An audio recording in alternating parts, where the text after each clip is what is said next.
How do you talk about an artist that never really wanted to be talked about? Or research his life and work when he never wanted his biographical information published? This is conceptual art to the extreme, and I'm totally geeking out over it. The artist lived to be 81 years old and just passed away in 2017. But it wasn't until 2024 that I first saw his work and learned his name. He's been referred to as art history's most elusive artist, and I can't get him out of my head. So I thought we should talk about it.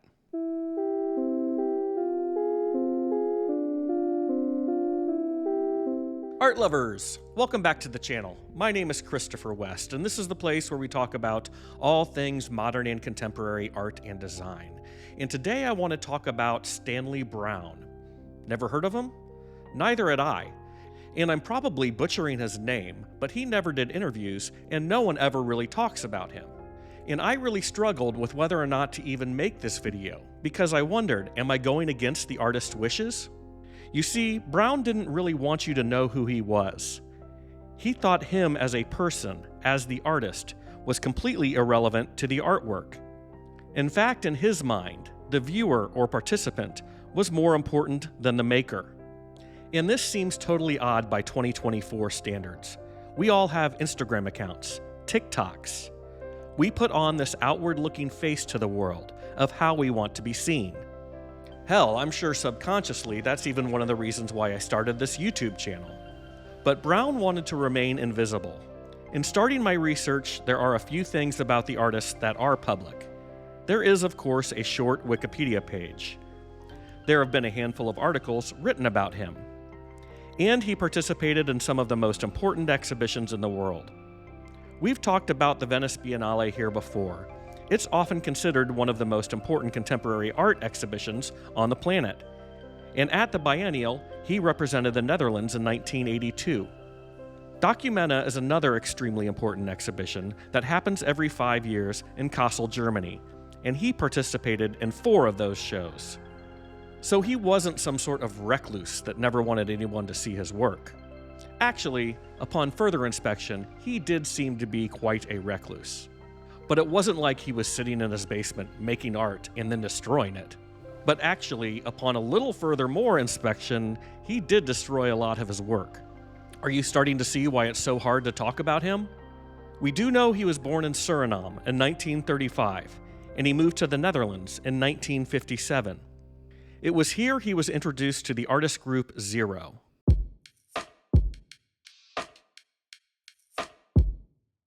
And this group did have some artists you may recognize: Yves Klein, Lucio Fontana, and Jean Tinguely. The Zero group wanted to make work that was more about material and the world around them.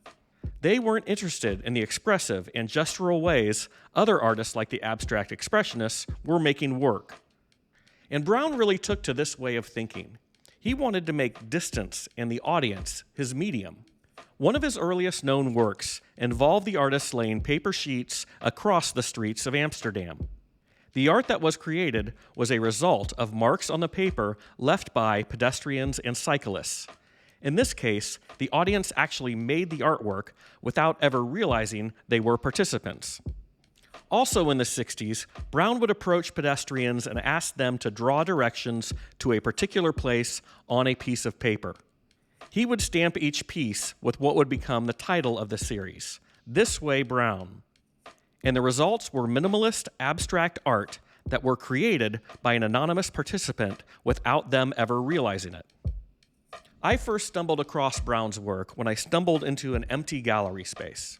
Now, no room in a museum is ever just left empty. If they're reinstalling a show or rehanging some works, those rooms are often taped off and roped off and unable to be seen by the visitor. So when I first walked into the space, I thought I should pay attention. The only thing I could find in there was a wall label. It read, "How empty is this space? All the planets, thus including planet Earth, are in a constant shower of cosmic rays. In this space, just as in every building on Earth, it is also a case of raining cosmic rays. Walking consciously through the invisible cosmic rays in this space confirms, intensifies the presence of this space." And this was the first time I read the name Stanley Brouwn. Why wasn't his name capitalized? Where was the huge didactic on the wall that was supposed to explain to me what this piece meant? It wasn't there. This was it. This was the art. I walked into the next gallery space only to find tape on the floor. This tape seemed to create pathways with instructions to walk towards Chicago, Calcutta, Marrakesh, and a half a dozen other cities. I participated, but in the middle of this windowless museum interior space, I had no idea if I was actually walking in the general direction of these cities. I looked again for some explanation, something to tell me more about this artist, but again, there was nothing. I'll admit my first thought was probably very similar to what a lot of you are thinking right now. This is some conceptual art bullshit. And I love conceptual art. And I might have just left it right there, continued on my way, but I couldn't stop thinking about it. As I wandered the other galleries with other artists' work, I kept thinking about Stanley Brouwn. I went to lunch in the cafe and immediately started Googling the artist on my phone. I browsed the gift shop before I left, and they had this limited edition artist book titled Stanley Brouwn, Portraits of Spaces. Inside is simply dimensions of different spaces written in English and French. I had no idea what it meant, but I had to have it. Even at $250, I had to have this. What we do know about Stanley Brouwn is that he never attended his own art openings. Very few catalogs include images of his work. It's even hard to find a picture of the artist.